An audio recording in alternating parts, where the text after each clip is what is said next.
देखो अभी कुछ क्वेश्चन कन्वर्जन के करते हैं, है ना, जो मैंने होमवर्क भी दिया हुआ आप लोगों को सोचने के लिए। And these conversions are very important for, मतलब नीट बोल सकते हो, जेईई मेंस एडवांस सबके लिए इंपॉर्टेंट है। ये तो डायरेक्ट एक कन्वर्जन का सवाल है जो एनसीईआरटी का है। बात करें इस पे कैसे होगा, बोलो। ये सबसे पहले इसमें क्या करना है, सब लोग देखिए। हमें दिख रहा है कि मिथाइल के जगह पे क्या आ चुका है, एसिड, और NO2 हट चुका है और एक ब्रोमीन भी है, राइट। बोलो ठीक है। सबसे पहले हम इसका अगर ब्रोमिनेशन कराते हैं, Br2 Lewis acid catalyst anhydrous, complete silence, Lewis acid catalyst anhydrous, ये हो जाएगा तुम्हारा क्या, Br2 Fe भी ले सकते हो बच्चे, थोड़ा सा डीएक्टिवेटेड है, हीट वगैरह ले लो।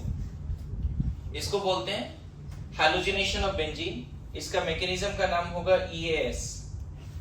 और पता है Br प्लस को ड्राइव कौन करेगा, दो ग्रुप पहले से अगर बेंजीन में है तो अभी बताया था, एक्टिवेटर डिसाइड करता है कि कहां जाएगा। तो Br प्लस ये डिसाइड करेगा, ऑर्थो पैरा तो ब्लॉक है तो यहां चला जाएगा ब्रोमीन। तो सबसे पहले हमने क्या लगा दिया, एनसीईआरटी में इसका सॉल्यूशन ही है बच्चे, है ना, ब्रोमीन लग गया। एक काम तो दिख रहा है, जहां ब्रोमीन चाहिए था ब्रोमीन आ गया।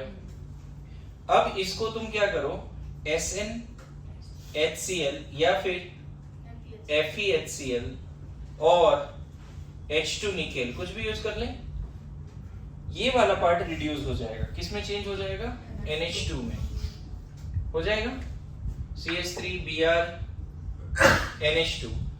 हमको इसको तो हटाना ही है, दिख रहा है फाइनल एम देखो। तो इसको हटाने के लिए हमें क्या करना पड़ेगा, डाइजोटाइजेशन, HNO2 0 to 5 डिग्री। कभी कभी एनसीईआरटी में HNO2 यही लिख दोगे तो हो जाएगा काम, या कभी कभी चाहो तो तुम यहाँ लिखो HNO2 प्लस कॉन्संट्रेटेड HCl या कॉन्संट्रेटेड H2SO4, या फिर तुम यहाँ लिख सकते हो NaNO2 sodium nitrite plus concentrated HCl या कॉन्संट्रेटेड H2SO4। तुरंत याद करो, एक टॉपिक कभी पढ़ाया था, sometimes poor leaving group can be converted to good leaving group, जिसमें NH2 very poor leaving group था, वेरी पुअर। NH2 क्या था बच्चे, वेरी पुअर लिविंग ग्रुप, और इसको डाइजोनियम ग्रुप में कन्वर्ट करते हैं तो this is the best leaving group. याद है इसका कैसा होता था, ऐसा ट्रिपल बॉन्ड यहाँ प्लस, तो this is one of the best leaving group. और पता है ये यहाँ से N2 के फॉर्म में निकलता है और ये कार्बन इलेक्ट्रॉन डेफिशिएंट बन जाता है। ध्यान रखना, कार्बोकेटायन मैकेनिज्म से ये नहीं हटेगा, ये हटा और यहाँ पे प्लस आ गया, बेंजीन पे प्लस स्टेबल नहीं है। मैंने दो रिएजेंट आपको दिए थे जिससे कि आप N2 ग्रुप को रिप्लेस कर सकते हो हाइड्रोजन से। पहला था C2H5OH और H3PO2। ये रटने वाला पार्ट है कि डाइजो ग्रुप को हटा के अगर तुम्हें क्या लगाना है, हाइड्रोजन, तो ये दो ग्रुप है। लेकिन अगर डाइजो को हटा के कुछ और लगाने हैं तब तो भाई लिस्ट ऑफ रिएजेंट है, सेनमेयर, गेटरमैन। डाइजो को हटा के अगर मान लो सिर्फ NaOH से रिएक्शन करा दिया या वाटर से, तो डाइजो ग्रुप हट के OH लग जाता था। ध्यान में, ये हट के क्या लग जाएगा, OH। सिर्फ Ki से रिएक्शन करा दिया, आयोडीन। CuHCl से रिएक्शन करा दिया, क्लोरीन। CuHBr से करा दिया, ब्रोमीन। याद है, डाइजो ग्रुप हटा के बहुत सारे न्यूक्लियोफाइल आते थे। न्यूक्लियोफिलिक सब्स्टिट्यूशन रिएक्शन जब हम पढ़ा रहे थे आपको लिविंग ग्रुप, याद करो सब्स्टिट्यूशन जब शुरू किया था 1-2 महीने पहले, तो सबसे पहले हमने सॉल्वेंट पढ़ाए, फिर लिविंग ग्रुप पढ़ाए, न्यूक्लियोफाइल पढ़ाए, न्यूक्लियोफिलिसिटी वगैरह पढ़ाए, वहां पे बात डिस्कस हुआ था। तो डाइजो ग्रुप को अगर H से रिप्लेस करना है तो इन दोनों में से कोई भी यूज कर लो। अब ये डाइजो ग्रुप हट गया, डायरेक्ट वहां पे क्या आ चुका है, H आ चुका है। एंड नाउ आपको साइड चेन ऑफ बेंजीन को ऑक्सीडाइज कर देना है। आया समझ में, याद करो side chain of benzene oxidise होता था बेंजोइक एसिड में। So this is the pathway, है ना, याद रखेंगे। बस यही कन्वर्जन है। दूसरा कन्वर्जन कर लेते हैं, मैं लिखने का टाइम नहीं दे रहा हूं, चलेगा। स्टेप समझ में क्या कहा, ये याद नहीं है बच्चे, ये याद करना पड़ेगा डाइजो ग्रुप के रिएक्शंस, है ना। आज एनिलीन का जब केमिकल रिएक्शंस पढ़ेंगे तो आपको मैं बता दूंगा कि डाइजो ग्रुप का रिएक्शन कैसे होता है। ओके,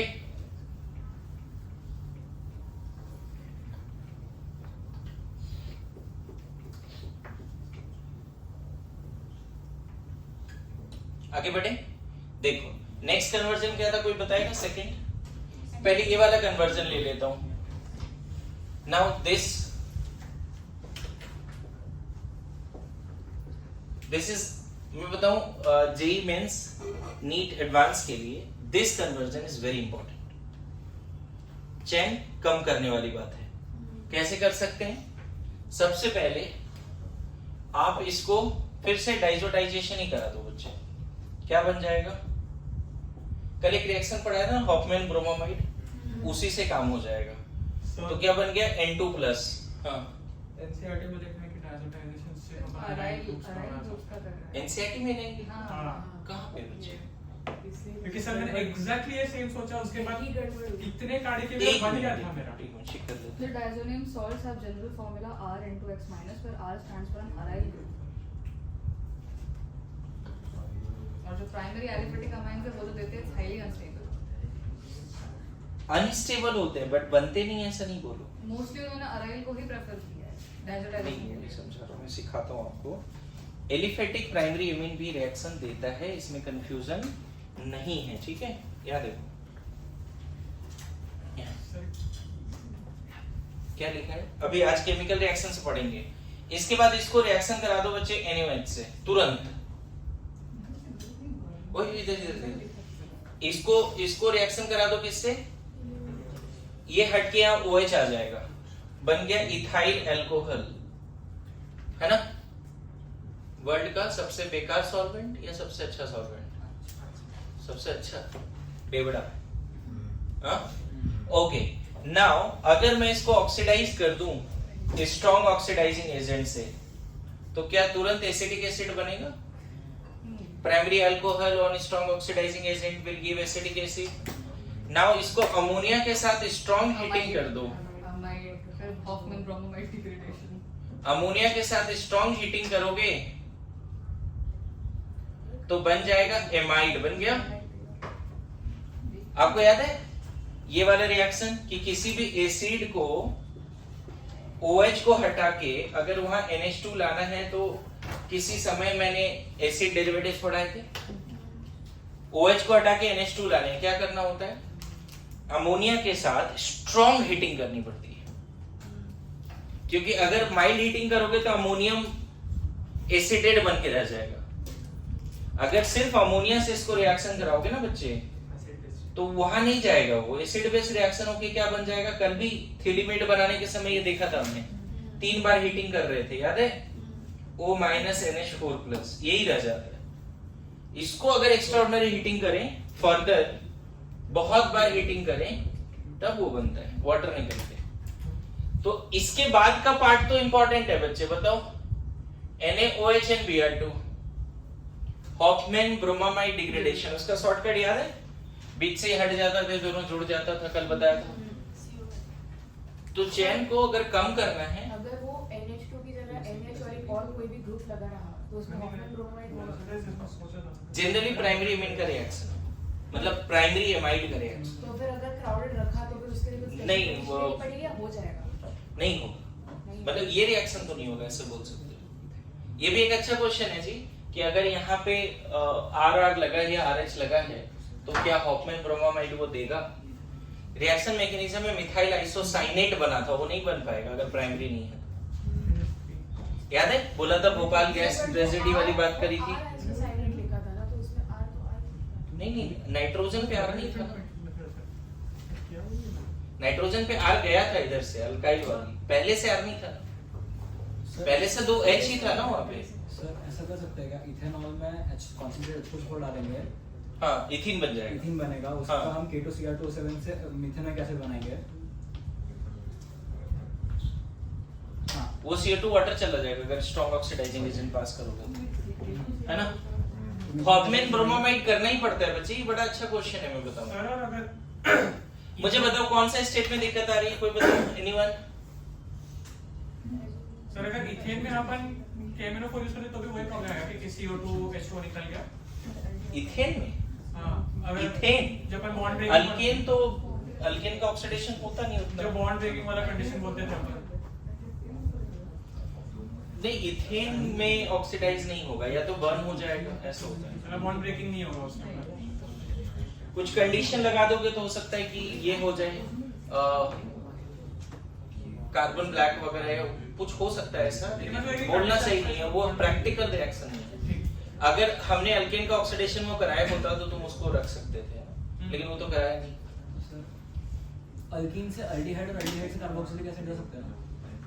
अल्कीन से अल्डिहाइड और अल्डिहाइड से फिर कार्बोक्सिलिक एसिड, मतलब स्ट्रॉन्ग ऑक्सीडाइजिंग एजेंट अगर फॉर्मल्डिहाइड से भी कराते हो ना तो तो CO2 वाटर ही बनेगा। ये प्रोसेस ही है, स्टैंडर्ड प्रोसेस है। क्वेश्चन बहुत अच्छा है, पूछा जाता है, इसको याद करना पड़ेगा। अच्छा, नेक्स्ट क्वेश्चन इसी में क्या दिया था अगर याद हो तो? चलो वो करें, वो बन गया। ये बड़ा अच्छा क्वेश्चन है जो तुम अभी बोल रहे हो। मिथाइल एमीन से इथाइल अमीन। Ethyl amine. देखो कम नंबर ऑफ स्टेप्स में बना के दिखा देता हूं। सबसे पहले इसको रिएक्शन करा दिया HNO2 से। देखो एक कंफ्यूजन अभी क्लियर हुआ कि अल्काइल हैलाइड भी डाइजोटाइजेशन देता है, ऐसा नहीं मानने की नहीं देता है, दे दिया। अब इसको तुरंत KCnCu से रिएक्शन करा दो। गेटरमैन कुछ करके था, सैंडमेरिक गेटरमैन कुछ है, देख लो सैंडमेरिक गेटरमैन है। तो यहाँ क्या आ गया? Cu आ गया, सॉरी Cn आ गया। अरे SN2 करा ना, ये बेस्ट लिविंग ग्रुप है, sp3 कार्बन पे Cn- अटैक करके इसको हटा देगा। और अब इसको बस रिड्यूस करा दे H2 निकल से। ट्रिपल बॉन्ड है ना यहाँ पे बच्चे, H H H H दोनों का बॉन्ड गायब हो जाएगा। देख रहे हैं, ये सिंपल स्टेप नहीं कर पा रहा, कैसे होगा? Again very important question for NEET level. क्या अच्छा क्वेश्चन है नीट लेवल के लिए।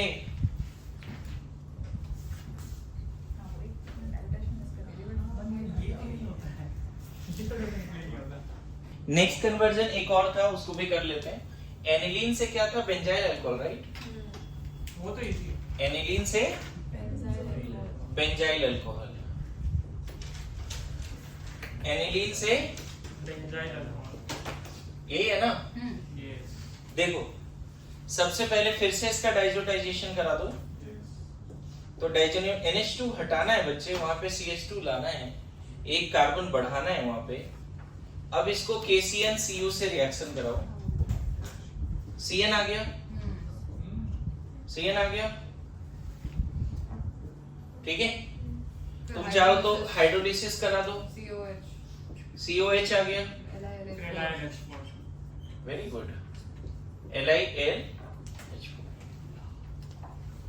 एसिड के एसिड को स्ट्रॉन्ग ऑक्सीडाइजिंग एजेंट से पास कराते हैं तो प्राइमरी अल्कोहल बन जाता है, बेंजाइल अल्कोहल। और दूसरा मेथड भी सही है ना कि डायज़ोनियम को पहले बेंजीन में कन्वर्ट किया, फिर उसका ठीक है। हाइड्रोजनेशन किया, फिर उसका फिडल मतलब फिडल का अल्काइनेशन किया एंड देन उसका बेंजाइनिक सब्स्टिट्यूशन करके एक्वियस किया। सही।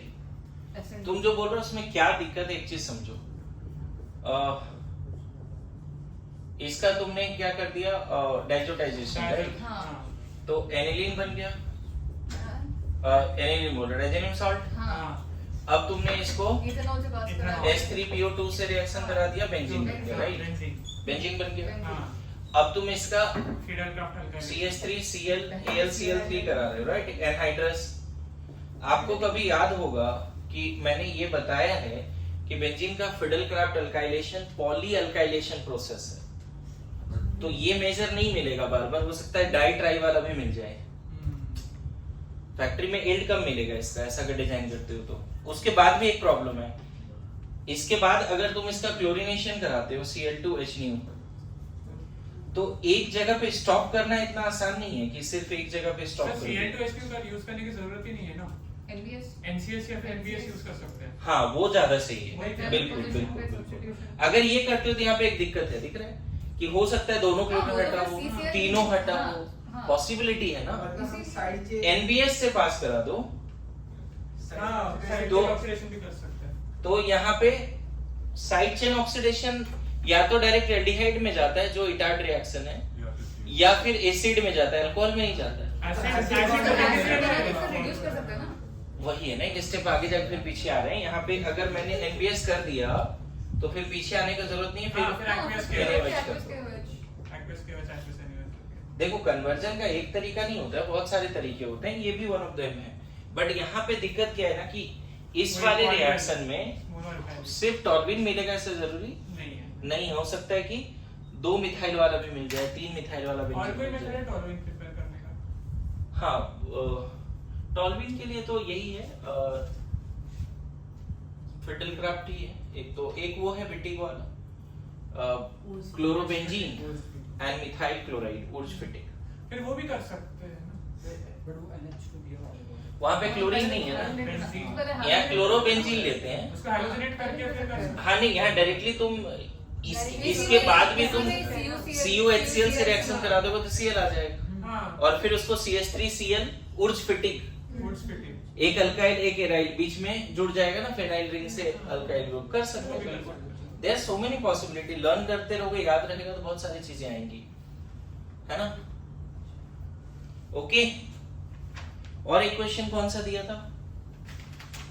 4 नाइट्रोटॉलुइन से 2 ब्रोमोबेंजोइक वो हो गया। हो गया। ये हटा दो, एनिलीन ये हटा दो, 3 मिथाइल एनिलीन। 3 मिथाइल एनिलीन तो 3 नाइट्रोटॉलुइन, वो भी हो गया था। 2 क्वेश्चन बचे हैं अभी। नहीं आप वो तो बोल दिया ना आपने, 4 नाइट्रोटॉलुइन तो 2 ब्रोमोबेंजोइक एसिड, वो तो स्टार्टिंग में बता दिया। और कौन सा बचा है?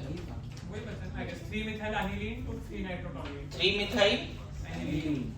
3 मिथाइल एनिलीन, ये है ना, और इसको किसमें चेंज करना है? 3 नाइट्रोटॉलुइन, यही देखो, ये क्वेश्चन देख लो सब लोग अगर नहीं किया है तो। तो 3 ही रिएजेंट है। इसमें ना बच्चे HNO2 HBF4 HNO2, पहले डाइजोनियम बनाओ, सैनिटाइजर बना दिया डाइजोनियम। हाँ फिर HBF। अब यहाँ पे ना, एक तो मैंने बोला कि HBF4 अगर करोगे तो यहाँ पे बन जाता है N2 प्लस BF4 माइनस, ऐसा बन जाता है। इसको अगर एनसीईआरटी में दिया है कि NO2 CuO हीट से हीट कर देते, यही है ना, सिर्फ CO Cu हीट एनसीईआरटी में दिया हुआ है। NaO2 सेम ही है। NaNO2 KNO2 कुछ भी ले सकते हो, दिक्कत नहीं है। तो इस केस में ये पूरा पार्ट हट जाता है, N2 और BF3 ये सब हट जाता है, यहाँ पे आ जाता है क्या, NO2। तो फिर से डाइजोनाइजेशन किया, तो उधर CH3 रहेगा ना, वो डायजोन राइट साइड वाला HBF4 के बाद यहाँ पे क्या, नहीं वो कंपाउंड में जो इंटरमीडिएट बना उसमें CH3। ठीक है, लिख लीजिए कन्वर्जन, ये याद कीजिएगा सारे कन्वर्जन्स, है ना। हालांकि सीबीएसई से थोड़ा ऊपर है, लेकिन ऐसा भी नहीं कि सीबीएसई बोर्ड में नहीं आ सकता, वहां भी आ सकता है। मेरी बात समझो, सीबीएसई बोर्ड में भी आ सकता है, कुछ भी आ सकता है। ठीक है।